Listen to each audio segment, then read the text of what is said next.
Mr. President, on another matter, last week in his State of the Union address, President Biden bragged that he's taking, quote, the most significant action on climate ever in the history of the world. What he failed to mention is that his radical climate policy almost always comes at the expense of American workers and job creators. Just recently, the Biden administration rolled out yet another job-killing mandate that would impose more unilateral economic pain here at home. This one goes well beyond the regulatory standards of most of our European allies, let alone our top strategic competitor, China.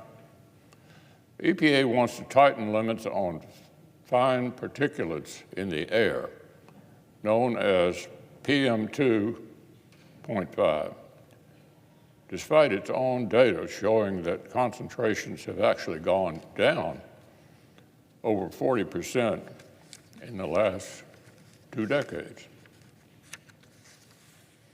The vast majority of these emissions come from sources like wildfires and dust from agriculture and roads that are not easily contained and in some cases impossible to control. We're talking about a climate boogeyman conjured out of smoke and dust. The EPA's new standard is so strict that when it takes effect, 30% of U.S. counties, including many in my home state, would immediately find themselves out of compliance, grounding manufacturing growth to a halt.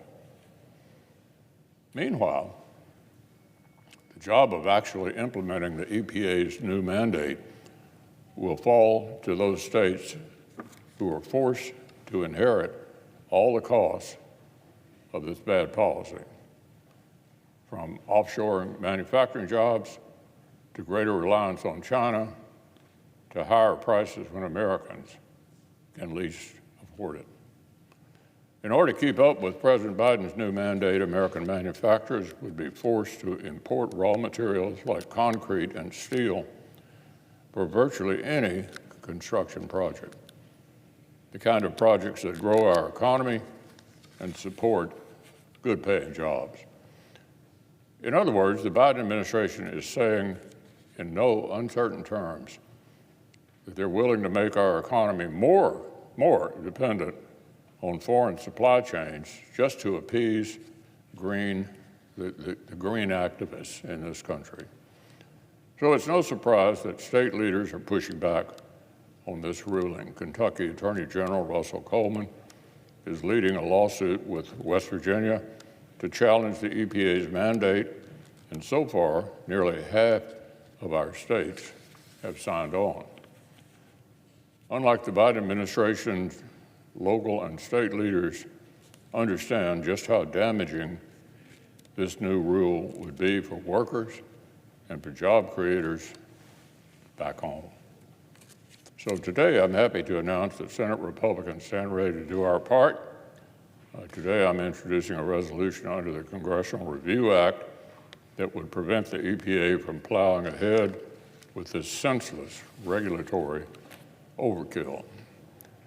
I'm thankful to more than 40 colleagues who've joined my resolutions so far as co-sponsors. Senate Republicans will continue to stand with American workers and job creators, especially when the Biden administration tries to make their work so much harder.